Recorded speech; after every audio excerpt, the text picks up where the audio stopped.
Nah, banyak sekarang di era pandemi ini banyak orang yang minum vitamin dan beragam macam vitamin. Apakah beragam vitamin ini memang diperlukan bagi tubuh dan memang meningkatkan ketahanan tubuh kita mungkin? Kita akan bersama dengan narasumber kita pada hari ini, Dr. Alin ya. Yes, dan sudah hadir bersama kita hari ini di tengah kita yaitu Dr. Lona, spesialis farmakologi klinis. Selamat pagi Dr. Lona. Selamat pagi. Sehat dok, alhamdulillah. Sehat. Yes. Ya, baik. Oke, nah Dr. Lona, ini banyak sekali fakta mitos yang beredar di masyarakatnya. Imunitas tubuh nih, katanya terbentuk karena kita minum vitamin. Ini fakta atau mitos nih dokter? Fakta. Fakta. Jadi vitamin itu kan zat gizi mikro, artinya diperlukan dalam jumlah sedikit, tetapi penting untuk tubuh kita, terutama sel-sel tubuh kita menjalankan fungsinya dengan normal. Jadi kalau kita mampu memenuhi kebutuhan vitamin harian kita, tentunya fungsi sel tubuh kita juga akan baik dan sistem imunitas tubuh kita juga akan terjaga. Dan ini penting kan?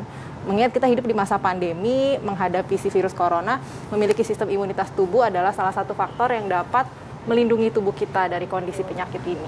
Dan mungkin sekilas aja ya, bahwa mungkin sebenarnya tubuh kita ini ada yang memang vitamin ini perlu banget untuk konsumsi tambahan, ada juga memang dalam makanan tubuh kita, makanan sehari-hari mungkin juga udah ada gitu. Betul, jadi sebenarnya kalau kita bisa makan makanan buah dan sayur dengan beragam, termasuk memenuhi kebutuhan zat gizi makro, di sini ada karbohidrat, vitamin, mineral, karena si vitamin karbohidrat, protein, dan lemak, dan vitamin itu sebagai zat gizi mikro, setiap hari, kontinu, persisten tentunya,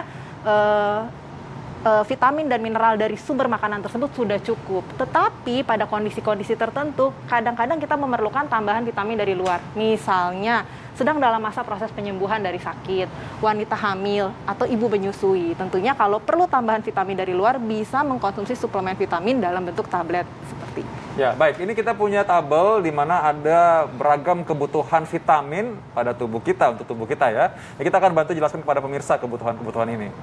Betul. Jadi di sini terlihat bahwa kebutuhan vitamin di tubuh kita ini cukup beragam. Ada beberapa vitamin di sini, ada vitamin A, vitamin B kompleks, vitamin C, mineral yang cukup beragam juga, dan sehari-hari kita nih harus memenuhi semua kebutuhan vitamin ini. Tujuannya supaya apa? Tujuannya adalah supaya semua sel-sel yang ada di tubuh kita berfungsi dengan normal. Dan kalau ternyata kita memang memerlukan suplemen vitamin dari luar, jangan lupa kita membaca kemasan yang ada di suplemen vitamin yang bisa terlihat seperti ini.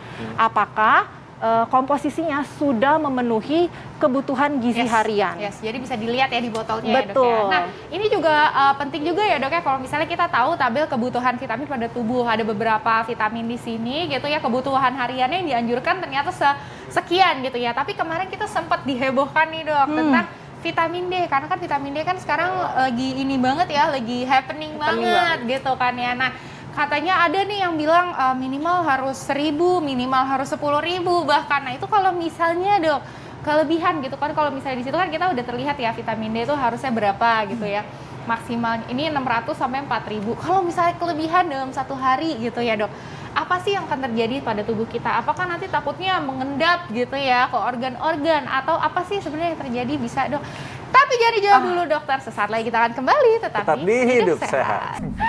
Oke, kita kembali lagi nih ya, kita seru banget lah yang ngomongin vitamin ya kan, karena emang perbincangannya pun juga seru banget ya kan, mengenai vitamin D nih yang kemarin lagi heboh banget gitu kan. Itu kalau misalnya kita minumnya kebanyakan berlebihan, apakah ada dampak terhadap tubuh kita? Silakan dokter Lona. Thank you. Jadi vitamin tuh kita bisa kelompokkan jadi dua bagian besar. Ada yang larut air, ada yang larut lemak. Vitamin D yang ditanyakan adalah vitamin yang larut lemak. Nah, kalau vitamin yang larut lemak ini kita konsumsi berlebihan dan jangka panjang, itu akan bisa diakumulasi di tubuh. Artinya bisa disimpan. Nah, disimpannya di mana? Biasanya di liver. Jadi, kalau kita mengkonsumsi vitamin D ini, yaitu salah satu vitamin yang larut lemak berlebihan dan itu terus-menerus, tentunya akan memperberat fungsi liver kita. Dan tidak menutup kemungkinan akan terjadi kerusakan fungsi liver kalau hal ini terus kita lakukan. Nah, bagi di pembuluh darah juga ada kemungkinan di kemudian hari ada pengerasan pembuluh darah atau bahkan katup-katup jantung. Nah, tapi mungkin bagi pemirsa sekalian perlu ya dokter Alin tahu bahwa berapa sih batasnya gitu, misalkan kita konsumsi vitamin D itu dalam satu hari dok. Secara umum, kalau memang kadar vitamin D-nya dalam batas normal, itu kita membutuhkan 400 international unit. Kalau kita beli misalnya vitamin D dalam bentuk tablet, itu bisa dibaca di informasi gizi tentang kandungan vitamin D itu kisaran antara 1.000 sampai ada yang 10.000.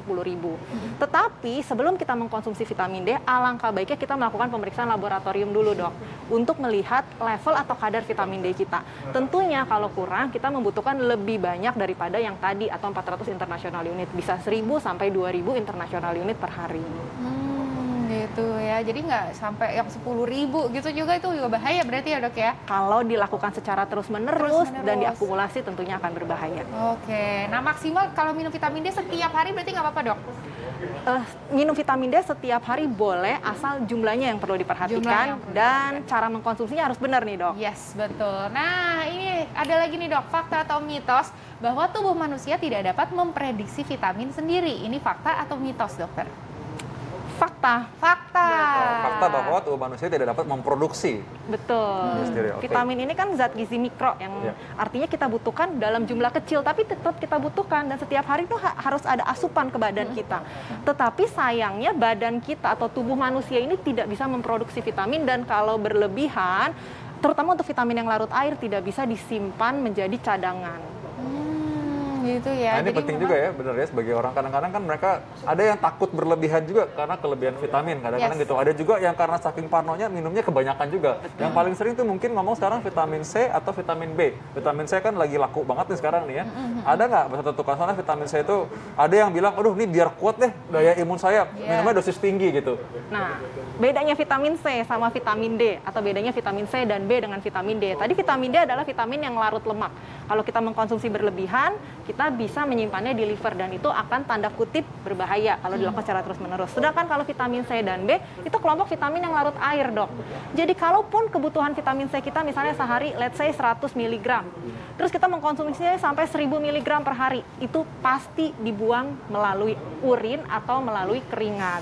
Jadi apakah berbahaya? Lebih berbahaya yang vitamin larut lemak. Tapi kalau itu dilakukan secara terus-menerus tentunya akan menimbulkan gangguan kesehatan atau mulai timbul keluhan, gangguan saluran cerna, kram perut, mual. Oke, nah ini sekarang juga lagi happening nih, Dok, suntik vitamin. Katanya nih booster buat imun. Nah itu tuh sebenarnya gimana sih, Dok? Penjelasannya, Dok? Suntik vitamin. Lagi-lagi vitamin itu sebenarnya cukup kalau kita bisa menjaga asupan makanan kita tetap sehat, Dok. Jadi kita makan karbohidrat, protein, lemak, dan asupan vitamin dan mineral dari buah dan sayur. Dan buah dan sayur ini harus beragam setiap hari. Artinya tidak bisa setiap hari misalnya saya mau makan sayur brokoli aja selama sebulan. Tidak bisa. Jadi setiap hari ini bergantian. Brokoli, tomat, apalagi kita kan negara tropis. Cukup banyak buah dan sayur di negara kita. Namun pada mereka yang mengalami defisiensi vitamin atau kekurangan vitamin, bahkan sampai menimbulkan gejala klinis. Atau mereka yang memang tidak bisa mengkonsumsi vitamin seperti orang-orang sehat pada umumnya dan tidak bisa makan makanan dari mulut. Termasuk mengkonsumsi suplemen vitamin dari mulut seperti yang ada di depan kita ini, mungkin dibutuhkan asupan vitamin yang disuntikan atau yang diinjeksikan langsung masuk ke pembuluh darah pada kondisi tersebut. Tetapi artinya bisa kita katakan di sini tidak semua orang membutuhkan vitamin yang disuntikan atau melalui pembuluh darah langsung. Yes. Pola hidup sehat dong, Dokter Arlene ya, berarti hidup sehat makanya. Maka penting banget nih acara ini nih makanya. Kalau nonton tiap hari pasti jadi lebih pintar untuk hidup sehat. Betul gitu ya. Jadi sebenarnya memang vitamin tidak bisa diproduksi oleh tubuh kita, tapi kita juga butuh vitamin nih ya kan, untuk kita berfungsi, untuk kita imunitas kita juga ya, Dok ya. Kurang vitamin bisa bikin gagal fokus, Dok. Wah, itu lagi. Makanya ya. nggak boleh gagal paham. Jadinya gagal paham jadinya ya. Nah, makanya tapi kita juga harus mengkonsumsi vitamin sesuai dengan kebutuhan harian ya kan. Jangan juga berlebihan dan jangan juga kurang juga. Nah, gitu. makan nggak boleh asal kenyang, tapi tadi ingat bahwa ada buah dan sayuran yang menjadi sumber vitamin alami buat hidup kita. Sekali lagi apa namanya? Pola hidup sehat. Yeay. Terima kasih banyak, Dokter Lona. Terima kasih, Dokter Lona. Semoga bermanfaat untuk teman-teman yang sudah menonton, dan juga terima kasih banyak sudah menonton Hidup Sehat. Ternyata tidak terasa udah 60 menit ya kami menemani Anda. Ya. Aduh, sayang banget Saatnya kami pamit. Jangan lupa selalu saksikan Hidup Sehat di TV One setiap hari Senin sampai Jumat jam 9 pagi sampai jam 10 pagi. Saya Dr. Vito Damai. Saya Dr. Edi Tarlin. Indonesia Hidup Sehat.